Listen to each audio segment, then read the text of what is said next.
რავი, ოპტიკაში კარგად ჩანდა თვითონ ის. რასაც ვესროდი.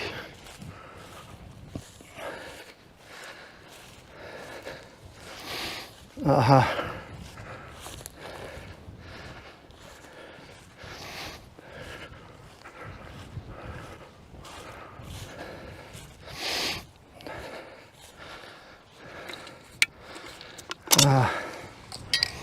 ტყვეები აცდა.